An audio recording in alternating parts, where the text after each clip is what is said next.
Good day guys! So for this video, gagawa tayo ng walk-around presentation ng ating 2026 Montero GLX manual transmission.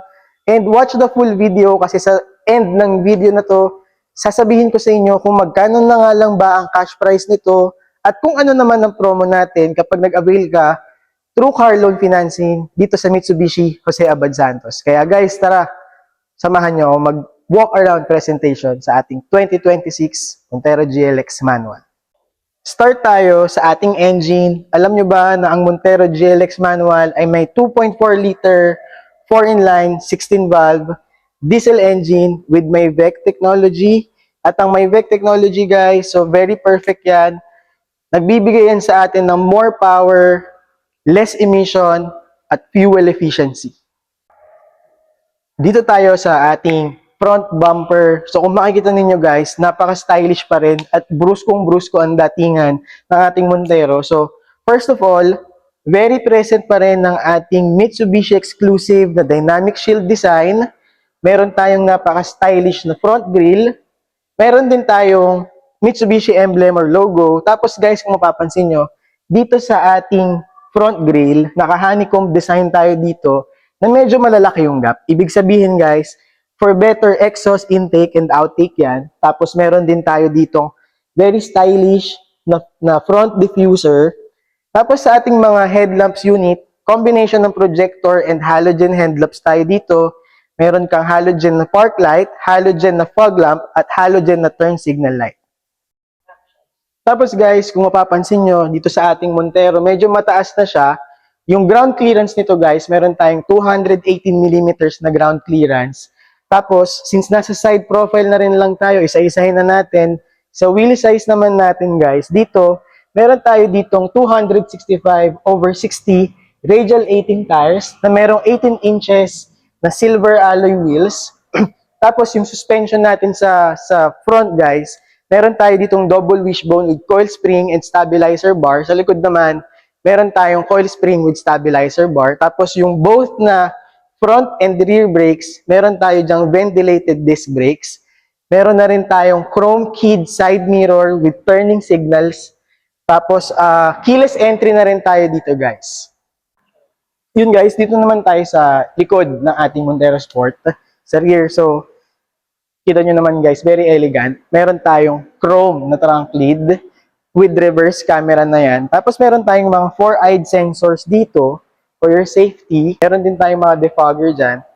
And then sa ilaw natin guys, LED and halogen combination yan, yung ating tail light. Meron din tayong fin type antenna and meron din tayong rear diffuser.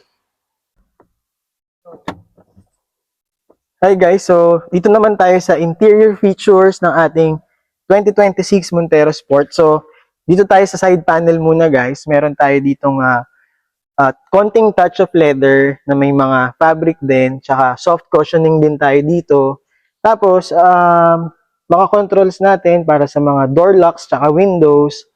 Meron din tayong speaker dito, tapos may mga maliliit na pocket, speaker ulit, tsaka meron din tayo dito door courtesy light.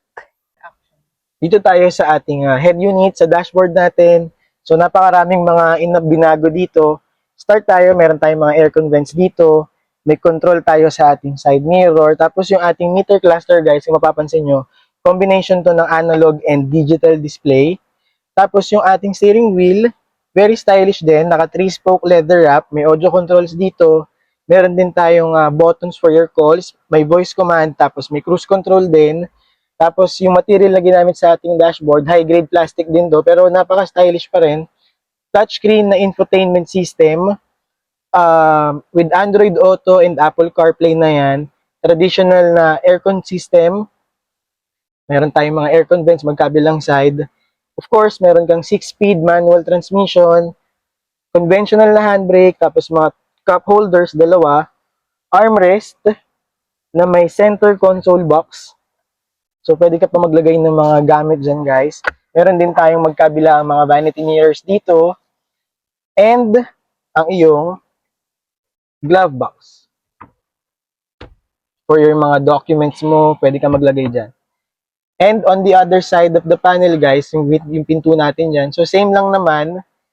Meron dyan mga pockets and speaker. Punta naman tayo guys sa ating second row. Welcome sa second row guys. So kung mapapansin nyo, very spacious. Yung seat material pala natin guys even dun sa front row, tsaka second row and third row, lahat to guys naka high grade fabric tayo na seat material. So yun, meron tayo dito mga aircon vents, grab bar, meron din sa kabilang side parehas. Meron din tayong mga dome light dito. Tapos kasya ang 2 to 3 person guys. So napakaluwag. And then ito, kung dalawa lang naman kayo, pwede mo tong hatakin para maging armrest at the same time magbibigay sa'yo ng 2 cup holders. Doon naman tayo sa third row natin, guys. Samahan niyo ako. Guys, let me show you kung paano tayo papasok sa ating third row. So, tara, lapid ka. So, para makapasok tayo sa ating third row, meron tayong ipupull na lever. So, ito, pakita ko sa inyo, lapid ka. Itong lever na to, angat lang natin yan. So, magpo-fold yan, guys. And ang maganda, kusa na yan magtatumble, guys. So, makikita ninyo, meron tayong maluwag na entryway papasok sa ating third row. So, ako guys, papasok ako. Pakita ko sa inyo. Let's go. Okay. So, grab ka dito, pasok. Ayan. So, dito guys, sa third row, ay, maluwag pa rin actually guys sa ating third row. Meron din tayo ditong mga seat belt. Ito, may seat belt tayo dito, magkabilang side. So, meron akong cup holders dito. So, dito sa kabilang side wala. Since ito ay manual transmission, so ito ang ating base variant. Pero, ang kagandahan guys, may mga aircon vents pa rin tayo dito on both sides. At, nga pala, napo-fold din ang ating third row seats para magbigay sa inyo naman ng extra space kung magkakarga kayo ng napakaraming gamit sa inyong trunk space. So, that's it guys sa ating full walk around presentation ng ating 2026 Montero Manual. By the way, ang kulay pala ng unit na to ay jet black mica. So, pag-usapan naman natin guys, yung kanyang SRP. So, as of now, ang suggested retail price nito sa market ay 1,568,000 pesos. Pero, if cash basis yan guys, may cash discount tayong binibigay na around 200,000 or almost 300,000 pesos. Kaya mauuwi mo na to sa halagang 1,303,000 pesos with standard freebies. At ako guys, bibigyan ko pa kayo ng libreng upgrade ng inyong mags. So from silver alloy mags, gagawin natin it's either GT mags or Black Series mags na may kasama ring rear spoiler. At syempre, open din tayo for financing sa ating Montero Sport Manual. Naka zero down payment tayo guys. Tapos, 30,000 monthly amortization. Meron din tayong mga freebies guys. Pwede kang mamili, it's either premium look or Black Series look. Kaya tinatawagan ko ang mga business owner, locally employed, or OFW. Kung gusto mo tong unit na to, message mo lang ako sa aking contact details na nandyan sa taas ng screen. Usap tayo.